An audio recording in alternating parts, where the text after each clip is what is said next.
Even by Haiti's standards, this is chaos. A deadly and violent gang-orchestrated uprising against the authorities. It's basically an attempted coup. The storming of 2 prisons and the mass breakout of thousands of its inmates has sent shockwaves through the country. Cells are now empty. Bodies are still inside the prison compounds. But some prisoners have not left. They say the breakout was lethally dangerous. It was a very difficult situation last night. There was a riot in the prison and our lives were at risk. And what we needed to do was shelter ourselves because there are a lot of shots and we were afraid for our lives.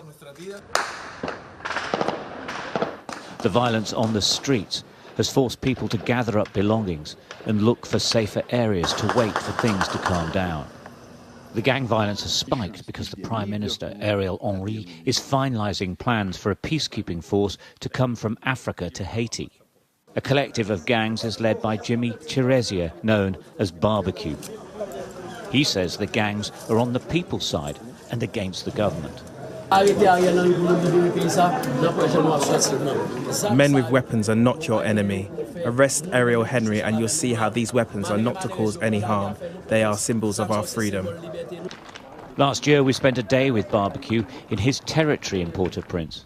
He is an out-and-out gangster, but sees himself as a sort of Robin Hood, who is always in danger. He warned at the time that any foreign intervention here would lead to more violence. But if they try to resolve it with guns, I think certainly many people in the slums will die, and they will kill mostly innocent people more than the guilty ones. The truth is, the Haitian security forces and the civilian government are ineffective. To all intents and purposes, this entire country is now controlled by a federation of gang bosses. It's arguably a world first. Stuart Ramsey, Sky News.